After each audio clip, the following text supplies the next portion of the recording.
Сәлем достар, біз бүгін сіздермен мынандай трикотажды жіптен табан тоқимыз. Ол үшін бізге қажетті 6 мм крючок, 7 мм де болады, менде бары 6 мм крючок екен. Және осындай жіп. Бұл жіптер бізде жіп сататын осындай дүкендерде сатылады. Ал енді бастаймыз. Ол үшін біз бірінші басын осылай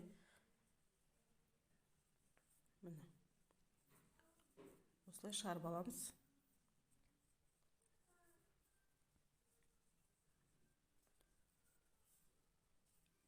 Біз 38 размерге тоқу үшін біз 20 петля аламыз.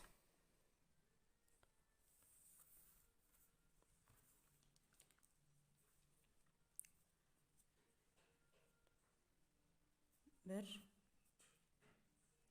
екі, үш, төрт, бес,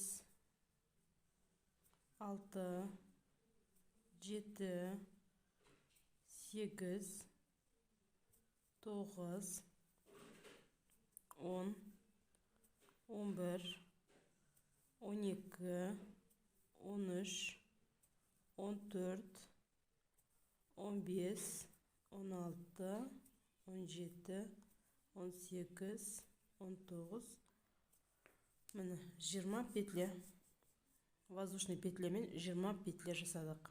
Бұл бізде цепочка деп аталады, қазақша шынжыр. Енді ешқандай петля қоспай, воздушный петляна екінші петляға жай немен тоқып өтеміз.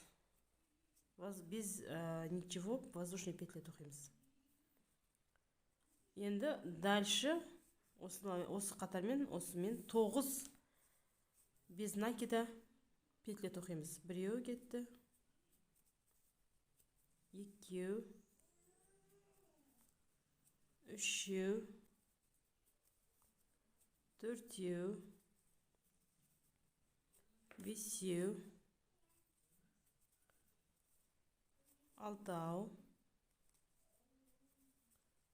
жетеу, сегіз, тоғыз және 10. Енді біздің подошвамыз осындай фигурный болу үшін біз 11-ші петляны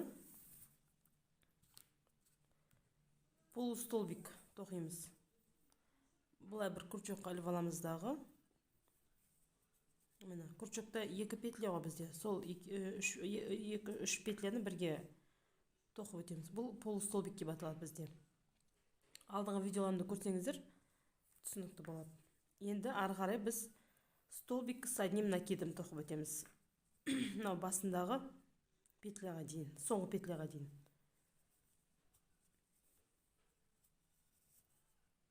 Біреу,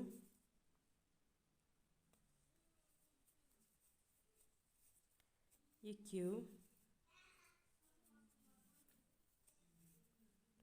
үшеу, төртеу,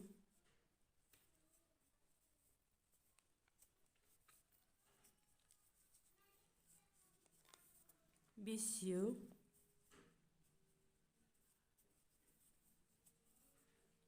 алтау, жетеу,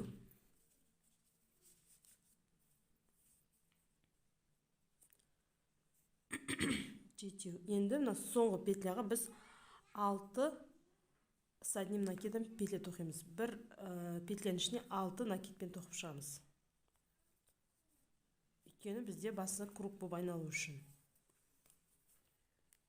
Біреу,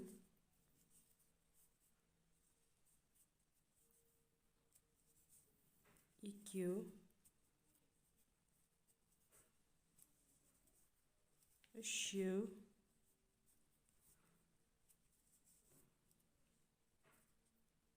төртеу,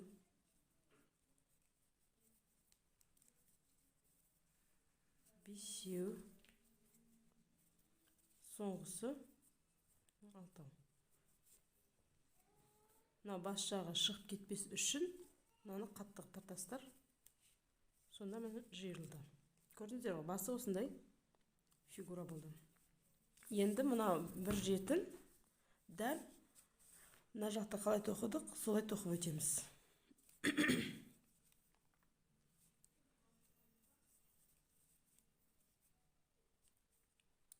Мына жіпті мына жерге кіргізіп жасырып қойсаңыздар болады.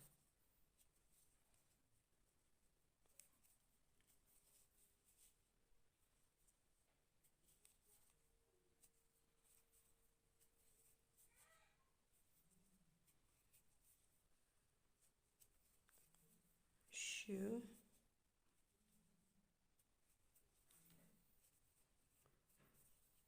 төртеу,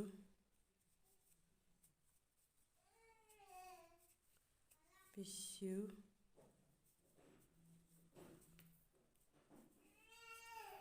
алтау, соңғысы міне жетеу.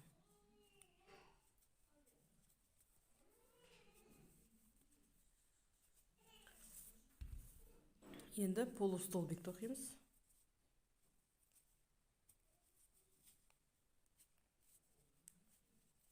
Ары қарай без ничего, столбик без накида тоқып өтеміз соңына дейін.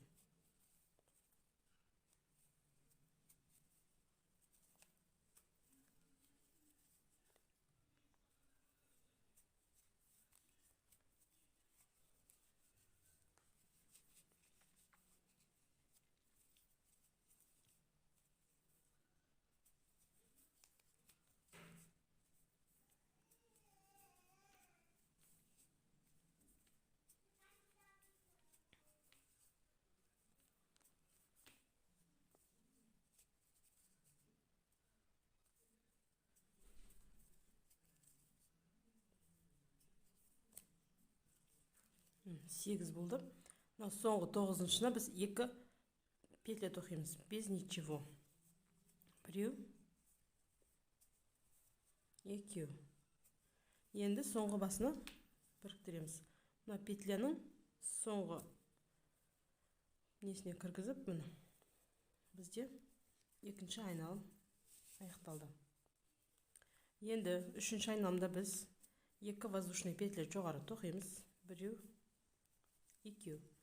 Мына петляға біз 2 петля тоқимыз с одним накидом. Іліп аламыз. Біреу, және екіншісі.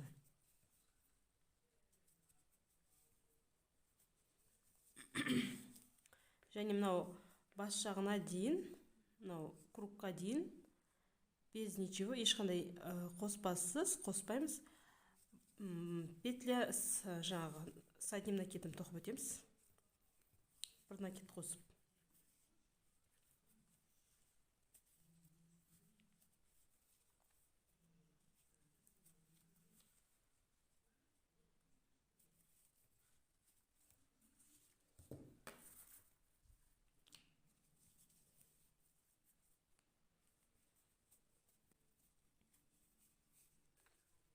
Және біреу тоқимыз.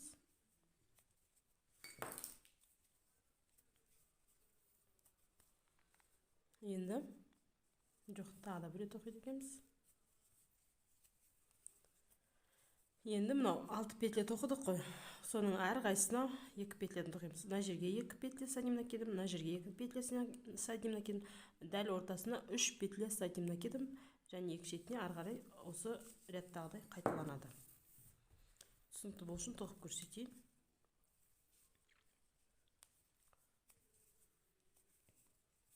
Біреу,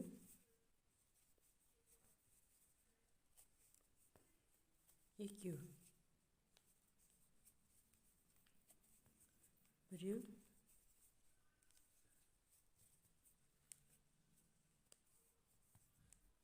екеу.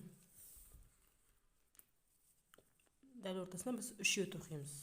Бір петляның ішіне 3 с одним накидом петля тоқимыз. Біреу, екеу,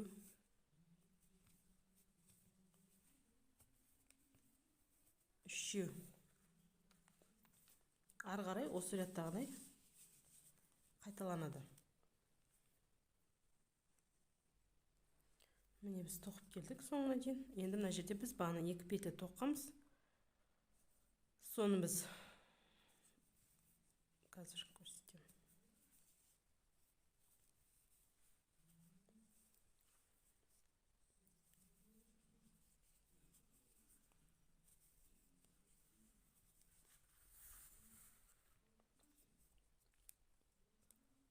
Мына жерге біз 2 петля тоқып өтеміз.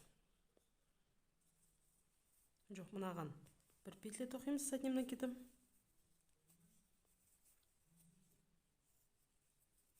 Екіншісіне 2 петля с одним накидом тоқып өтеміз. 1 петляның ішінен 2 петля тоқимыз. 1 және 2.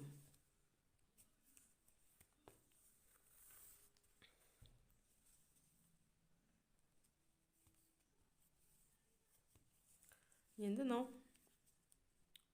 бірінші тоқыған петляға біріктіреміз.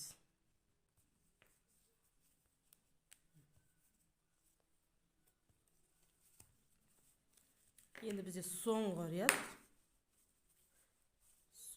бізде полностью без ничего, без накида тоқып шығамыз. Айналдыра.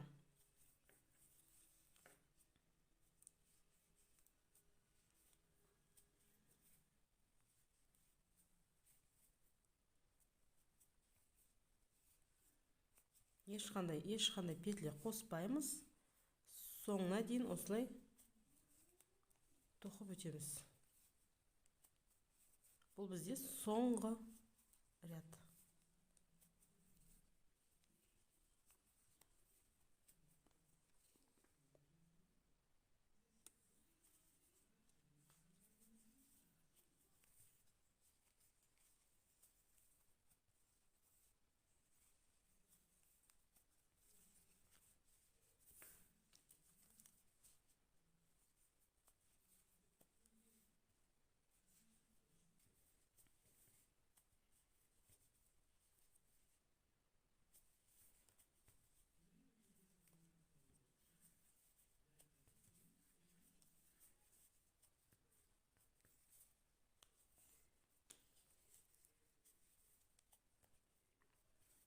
Соңғы ряд.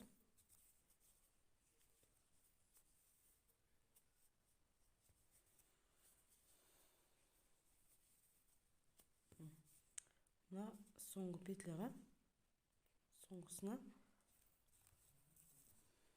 біріктіреміз. Біздің табанымыз міне осындай болып шықты. Екі табанды тоқып біріктірсеңіздер, двойной табан болып шығады.